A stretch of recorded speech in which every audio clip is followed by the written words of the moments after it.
It's The Journey with drug and alcohol attorney Mark G. Astor. Hi everybody, welcome to another edition of The Journey from Addiction to Recovery. I'm super excited to have as our guest today, Joan Childs, who is an inspirational speaker, psychotherapist. She's an author. She has an amazing story. She's been a clinician, I think, for 50 years, if not a little bit longer. And as we joked before we went on air, it's hard to believe that you've been a clinician for that long. 42, exactly. What's that? 42 years. 42 years, okay. I aged you just a little bit. I'm sorry about that.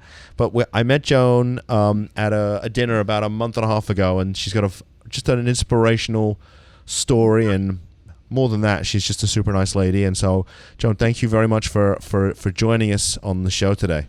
My pleasure. So you have been a clinician for 42 years? Correct. That's a long time. And I started late. I didn't start till I was 38 years old. I'm 80 years old as of last week.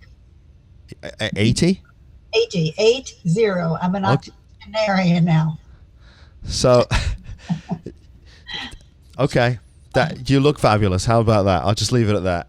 Thank you. But I know that you told me before we went on the show that you get asked that question all the time. Every time you speak to an audience, they say, "What do you do to stay so young?" Yeah, right. And I just tell them lifestyle, but they don't ask that. They ask me who my plastic surgeon is or my dermatologist or what am I using on my face. And actually it's lifestyle and probably genes also. Although my mother had passed way before I reached her age. She passed at 77. I've turned 80 already. Father lived to 89. Well then belated happy birthday, Joan. Thank you so much. So before we get into sort of what I really wanted to talk about, tell me a little bit about your practice and how you got into being a clinician sort of later on in life. Well, I had 5 children. I was divorced, a single mom, and I had to support my kids. And I took my little bit of alimony, which wasn't very much, and I invested it in going back and getting a master's degree at Barry in social work. And that was in 1978 when I graduated. I entered 1975. I was 35 years old with 5 children under the age of 11.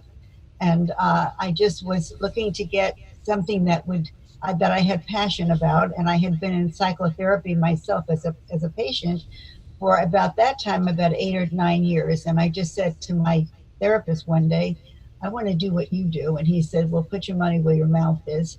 And I went to Barry and I got my MSW, graduated at the age of, 38. And I started a private practice. This was before we were even licensed in the state of Florida. So I hung up a shingle and I spoke to anyone that would listen to me, from the Rotary Club to the Optimist Club to every church, synagogue, the police department, the fire department. And that's how I built. It was before internet marketing. So I had to do it the old-fashioned way, just grind it out day after day. And that's how it happened. So are you still practicing these days? Yes, I am. I still am practice in Hollandale. I closed my Fort Lauderdale office in January. And I work 3 days a week in Hollandale as a therapist, and I just finished a book, so that took a lot of my time. Now I've got to market it. Right. So what's the focus of your practice these days? Well, it started out this was before addiction became a kitchen word, a household word. It started out just doing psychotherapy, psychodynamic therapy, which really we used to call it the greasy kid stuff. Now they do. Since 1978, we've come a very long way. In 1989, I had the privilege and the honor of meeting John Bradshaw. And the reason I met him was because my daughter, who was a psychotherapist and a psychologist living out in California, she worked for him at his... Who's John Bradshaw? Don't know John Bradshaw? I don't. Okay, you're going to have to. John Bradshaw is probably the golden boy of recovery. He wrote Healing the Shame That Binds You, Bradshaw on the Family, Homecoming. He did multiple series on PBS. And he really was I think that he was probably the pioneer of recovery, the recovery movement. And he did it out in California. And when I met him, I said, I'd love to sponsor you and bring you to South Florida.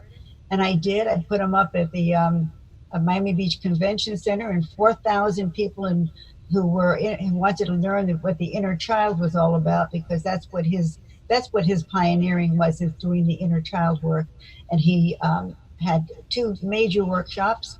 Each brought in about 4,000 people, and I had to put together 6 offices in 3 counties and train all my therapists to do the work that he did, that I knew, using many modalities, including neurolinguistic programming, Gestalt therapy, chair work, and Hal Stone's voice dialogue, you name it. I learned it all. And I had to make sure my therapists were trained. And he sent his therapist from LA here to South Florida, where I trained 17 therapists to get ready for this explosion. And it was an explosion. When 4,000 people show up at a workshop for 4 days, they have to have some follow-up. And I was the follow-up. And basically, I give him credit for really putting me on the map in South Florida, because I was well known as Joan Childs, who did the inner child work. As a matter of fact, the Sun Sentinel did a piece on me called The Inner Child of Joan Childs many years ago.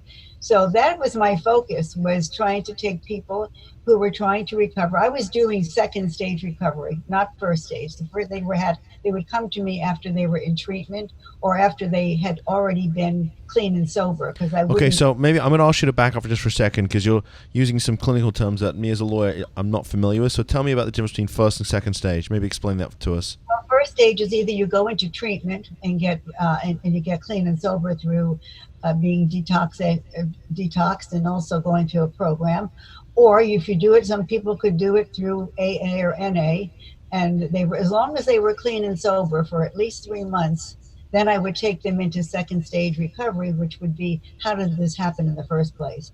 And most of them came from extremely dysfunctional families, that they had been either abused or abandoned or neglected as children, and they were using alcohol or drugs just to medicate themselves and had no insight as to what was going on.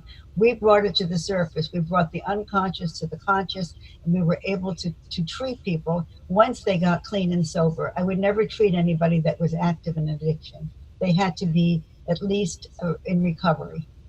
Okay, so is it more sort of an aftercare type of approach? Is that what it is? Can you repeat that? Is it more of the sort of aftercare component of treatment? That's exactly what it is. Yes, outpatient. I'm still doing it today. And it's been doing it for around 35 years, because I met Bradshaw in 1989. But John Bradshaw really was the pioneer of the recovery movement. Wow. Okay. So do you think that the way we're treating, even in aftercare, substance use and mental illness, do you think it's changed much over the years? Because I hear in some circles they say, oh, it's the same old abstinence-based treatment, and it's, it wasn't that successful back then, and it still isn't that successful today. What do you think about that? Well, unfortunately, part of that is true, but part of it isn't. It isn't a blanket statement. I can't say that it's an absolute either way.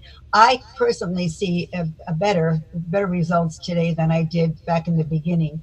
There's a lot of recidivism in alcohol and drug abuse, no question. But I think that the programs that are offered all over the country have done a lot of what I've been doing for many years before they started doing it, which was the inner child work, and which really goes back in your childhood and tries to resolve the conflicts and the abuse and the neglect, the dysfunction that was there, and has the child within us. We all have a child within us, and that has to be connected to the adult in us, and it's the adult that reparents the child, because nobody else is going to do it but us. Right. So that a lot of work has been done on that. There's been a lot of progress on over the years. It keeps getting better and better. I have to tell you that it's better now than it was then, because we just introduced it back in '89. So let me ask you this as a clinician.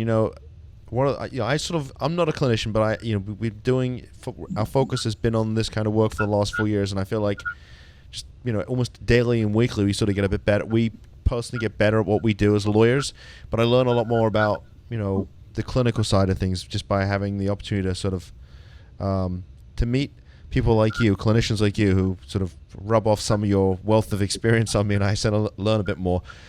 The whole idea that it's a disease of the brain, when did that come about? Because I get families all the time, they say, oh, why doesn't he or she just stop using? And, when you speak to clinicians, they look, it's a disease of the brain, and, if they could stop, they would.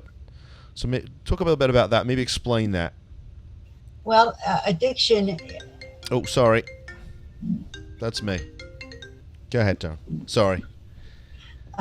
Addiction is definitely something that is initiated from the brain. When you start using, whether it's sugar or whether it's cocaine or whether it's alcohol, it doesn't matter. There is a brain element that reinforces the addiction, but that's not the cause. That's already done after you start using. The etiology comes from early childhood development, when children are not treated, are not taken care of, or given what they need, their actual basic needs, because their parents are not providing good parenting. That's the main cause. And okay, so tell me about basic needs. Tell me what you mean by that. Basic needs, you have to have a sense of self-value, that you matter. Children will do anything to feel that they matter. They'll jump through hoops. They must have a sense of structure. They must know that by saying that they matter, they have to know that there's love and there's appreciation and that there's structure and that they have their own space. They're not invaded, and that they're not physically or mentally or emotionally, verbally, intellectually, or spiritually abused. And there's a combination of all kinds of abuses, and whether it's sexual or physical or emotional or verbal or intellectual or spiritual, that all goes into the brain, and the child starts to feel either that they don't matter or they get confused, and that's when a lot of brain issues come about, and self-esteem issues and feelings that you're less than. And so when you get involved in like alcohol or drugs, it takes away, you don't feel those feelings, those emotional, that pain that you've suffered all your life. So any kind of an addiction, whether it's even gambling or sex, it takes you out of the feeling of the pain that you have suffered all your life. When you don't feel that you're connected to yourself, you don't feel comfortable in your own skin. So you have to use a drug in order to escape that bad feeling. And then it becomes a brain issue, because once the brain gets affected by it, that's when addiction you really get hooked. Yeah, I've heard people talk about, clinicians talk about sort of the addicted brain as if it was sort of something you're born with. In other words, that gene is there, and it just sort of takes, it's a bit like gravity. It just takes a little push to get it to kick in. Right, it's a receptor.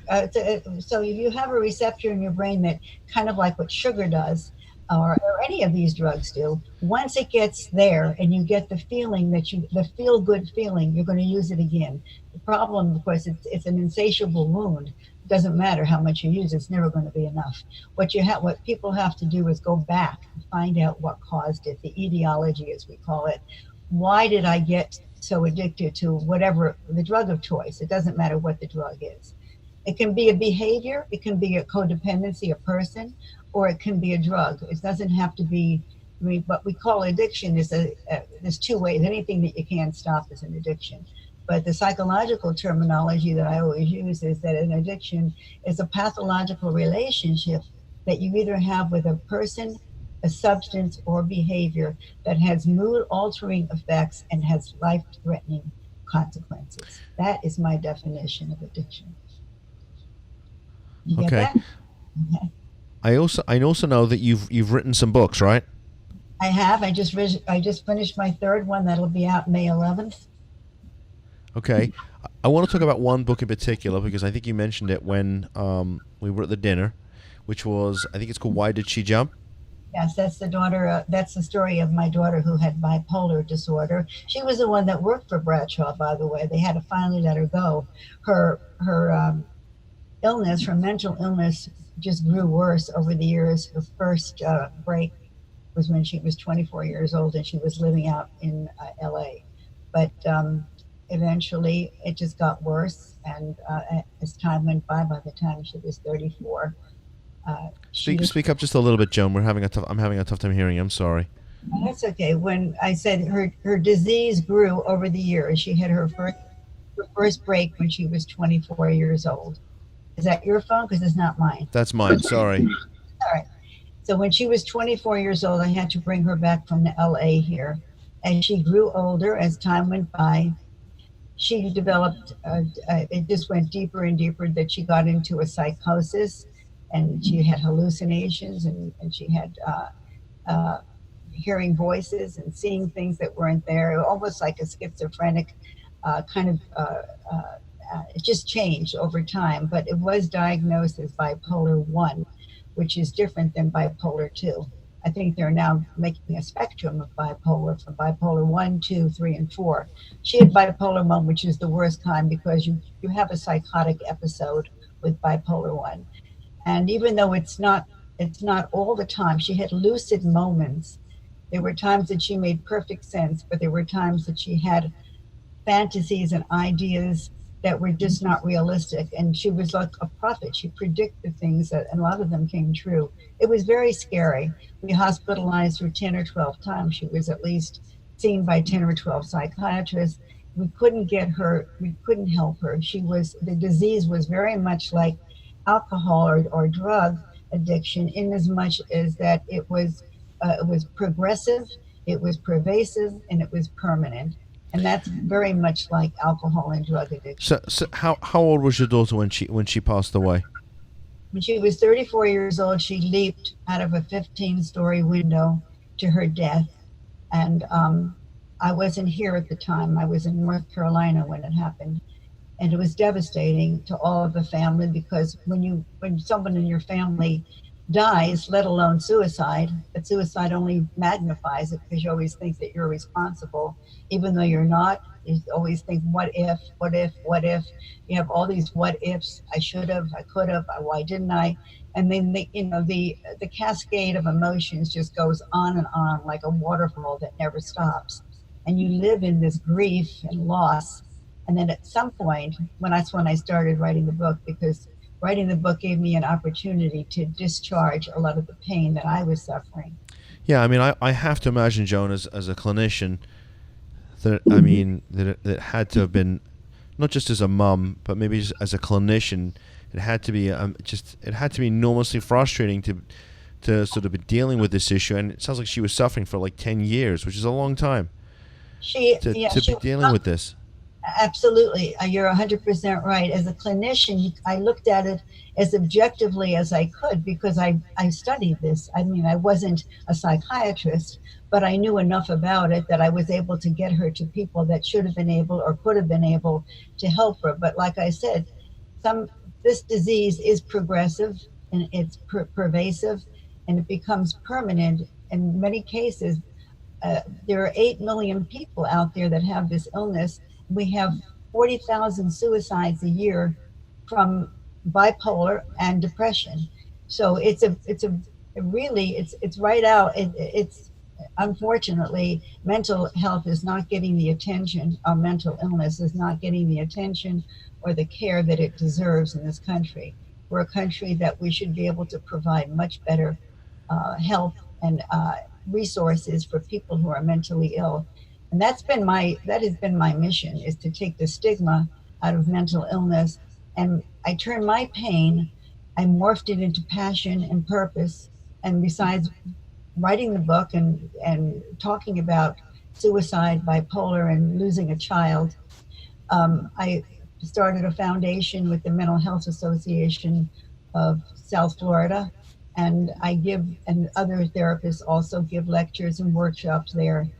To try to work with families who are struggling with children or with spouses or family members that suffer from bipolar disorder, because there's, like I said, there's 8 million people out there and 40,000 a year that die by suicide, and all of the post-traumatic stress. If you throw that in there, there's a veteran that 20 veterans commit suicide every day. Yep. So a hot topic. It's really also law enforcement and people who are in the sort of emergency response type of professions. Terrible PTSD and depression and anxiety, And it seems like it seems like there was a point in time where we felt like we could sort of medicate our way out of the problem. And I think people are coming to the realization that especially with the veterans, that you can't medicate your way out of, you can't medicate somebody who's done 3 tours of Afghanistan and watch, half of his friends get blown up, and then expect that person's going to be all right with, 6 months of some type of medication. Well, fortunately, in answering your question a while ago, how far have we come in helping people? You were talking about addiction, and I look at it as a kind of like a holistic, an umbrella of mental illness, inclusive of addiction, which is definitely part of it.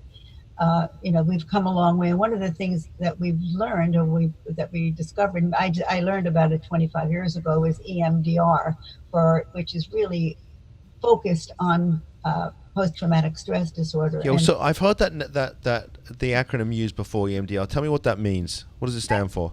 It stands for eye movement, desensitization, and reprocessing. It's fancy words. That's why they don't use it. They use EMDR. It just means that that you can do certain things with saccadic eye movement. That's eye movement, move the eyes back and forth. That somehow opens up the amygdala part of the brain, which stores the trauma. The trauma. I don't know if you can see my hands from where you are, but my hand.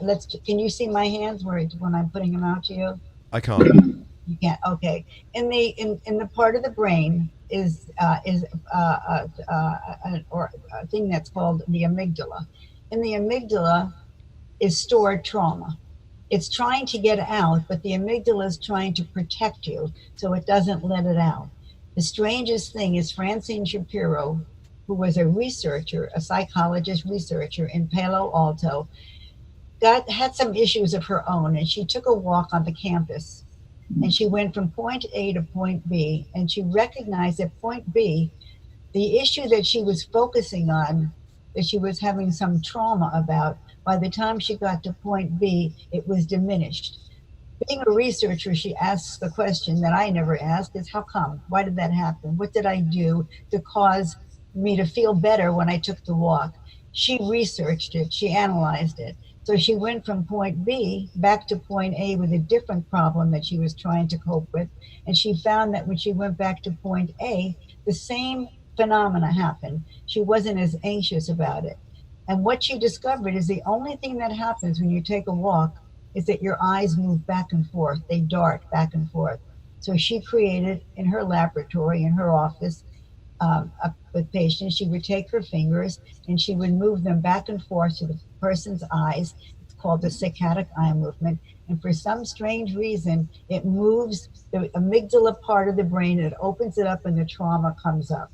And it doesn't happen that quickly, by the way.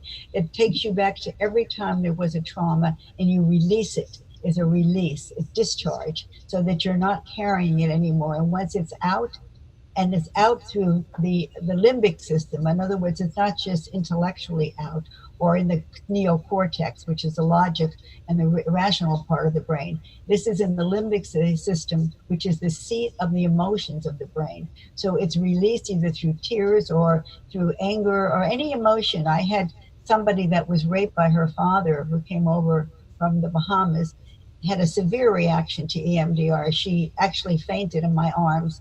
One person threw up, one person had a nosebleed, because this is locked into the amygdala. And then when the amygdala opens it up, it's kind of like when you have an abscess in your tooth and it hurts. And when they break the abscess, it's very painful, but it relieves the infection. And it's the same Takes the pressure off. Yeah, it opens it up. It opens it up, and it's discharged through the limbic system, which means you have an emotional reaction. It's not just intellectual, it's emotional. And that's where you have to go with the work with recovery. You can't just talk about it. You can't just say, this is what happens in the brain and blah, blah, blah. You have to go in and delve deeply into the limbic system and find the child that has been either tortured when they were young, or they were they weren't handled properly, they weren't given the proper nurturing and the proper parenting. Their role model was terrible, so that they can go back and they can reclaim that child, and then they can become the champion of that child by by connecting with it, because our brains are wired for connection. And when we disconnect, even in relationships, which is what my last book is about, we go into crisis because we are wired for connection. And when you disconnect, you go into crisis, therefore addiction, because you have a relationship now with your drug of choice instead of the person that you need to be connected to. And Right. that includes yourself. You disconnect from yourself. So the brain, let me just tell you one more thing that I think is important for you to understand. The brain is the only organ in our body that cannot self-regulate. It needs another brain to self-regulate. So if you look at a child, there's a great experiment called the still face experiment, where the mother is playing with the child who's in a high chair, and she's giggling and she's doing all sorts of things. The baby is pointing and the mother's interacting. And then she's told, as the experiment, turn away from the child, go back and don't have any facial expressions, just have a blank face. Do not interact, do not show any animation. The child becomes very stressed and tries everything she can to get the mother's attention. And then when the mother resumes back to interacting with her, the child then becomes happy again. It's kind of like the good, the bad, and the ugly. The good is the stuff that we do with our children, we play with them. The bad sometimes is when we can't be there 24/7. But the reparation is when you can go back to fixing it. The ugly is when you never fix it. It continues. So, Right, and I guess that's when we get kids that do horrible things like shoot each other. yeah. And that's a whole other conversation, a whole Right. other podcast. Do you have a copy of the book that you wrote about your daughter? Can you hold it up for us? You see it? Yeah, hold up a little tiny bit higher. Yeah, why did she jump? So, why did she's beautiful girl, your daughter. Yeah, she was beautiful. She was smart. She was very sick. Her brain it was almost like having cancer of the brain. She did not commit suicide as far as I'm concerned. Yes, she jumped out of a 15-story window onto a concrete slab, and she didn't make a sound, but she was not present. She didn't have her soul, if you want to call it, present. She had flipped out in lingo. She didn't realize what she was doing. She left no note. There was no intentions. I called her 2 nights before while I was in North Carolina. I asked her how she was doing, and she was very responsive. She said, Mom, one day at a time, it's not easy. And I asked her, I said, Pamela, I want to ask you a question that I don't want to ask you, but I feel I have to because I'm away from you. Do you ever think about committing suicide? And she reassured me. She said, Mom, I would never, ever do anything like that. I wouldn't leave a legacy like that to you and Daddy and my brothers and sisters. You can be assured. And then the other reason I would never do it is because I always have this fantasy that the devil's going to take my soul. If I kill myself, I would be giving my soul to the devil. And she said, the third reason is because I'm Jewish and we're not allowed to commit suicide. She tried very hard to convince me that she was fine. But I called her psychiatrist and I said, I'm very concerned about my daughter. I'm away. Her sisters are away. Her support system is not there. She's with her father, even though he's a clinician. He's a doctor. He doesn't know that much about mental illness. I would like you to hospitalize her. And her response was, she's not suicidal. She's just psychotic. And I said, I know, but what if she gets a delusionary demand to throw herself out of a window or something? I actually predicted what happened 2 days later. She never made it to the psychiatrist. What did the psychiatrist say when she found out, or he found out about your daughter's suicide? Well, she was obviously very distraught, so distraught that I found out that she herself committed suicide. So I know it's shocking, but she didn't do it right then. She did it later on.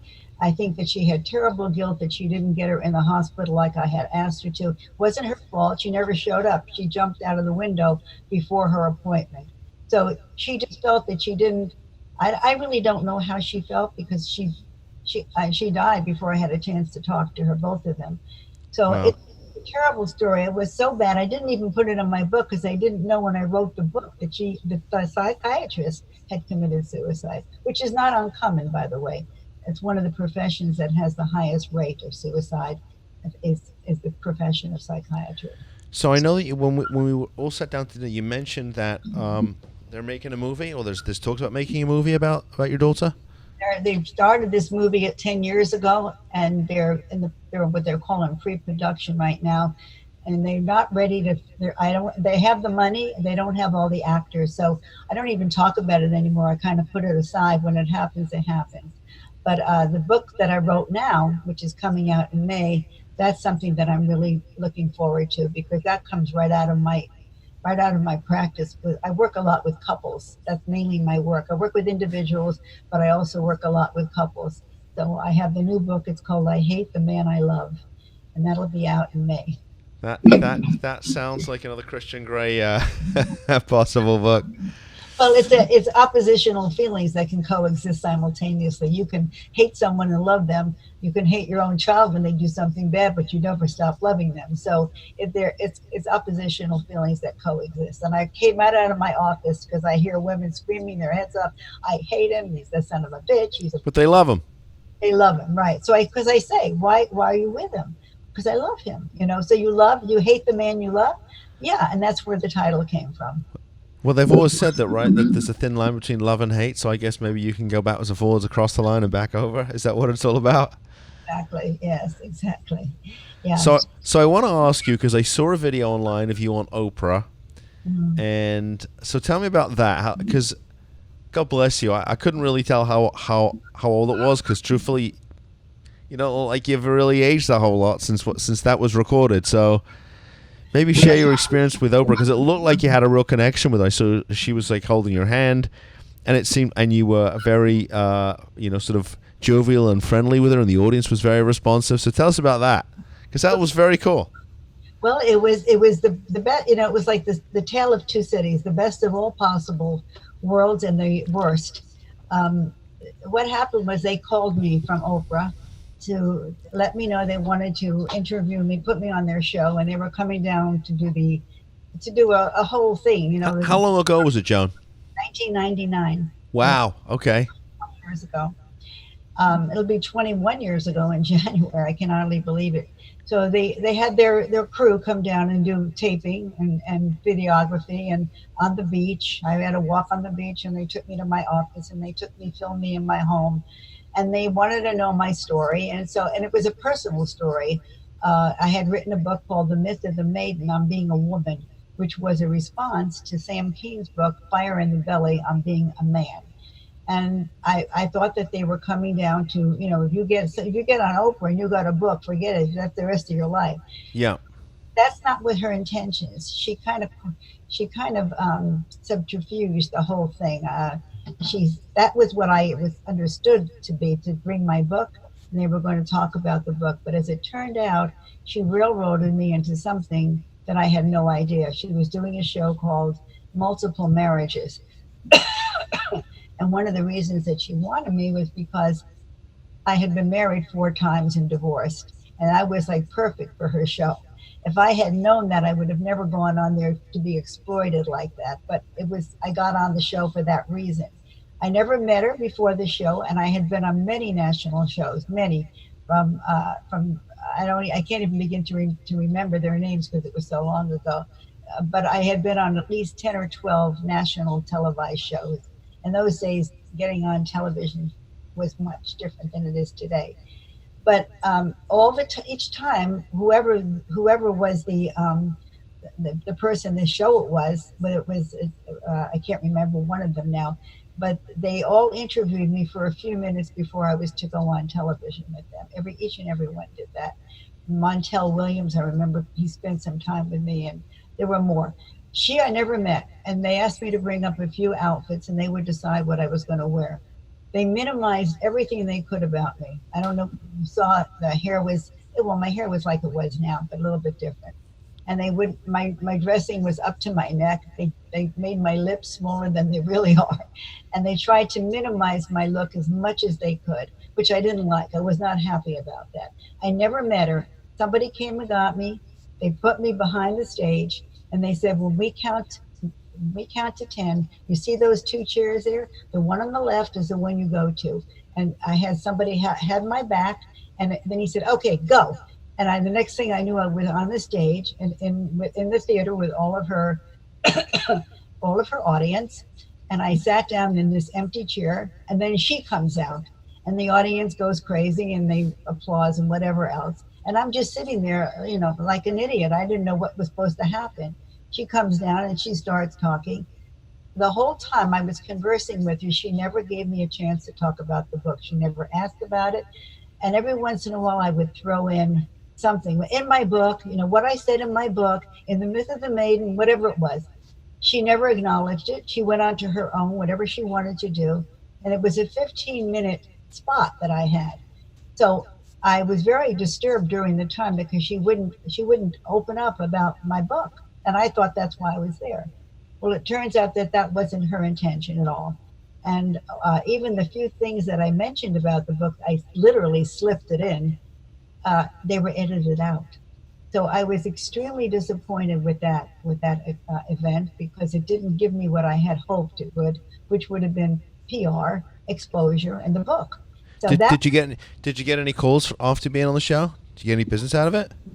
She didn't put my telephone number or my website or anything. So people found me anyway because of my name. They were able to look me up, and I got a lot of notes, a lot of emails from the whoever was watching the show and thanking me, for giving them the insight and the knowledge and the experience that they really needed to hear. Somehow, when people want to find you, they find you.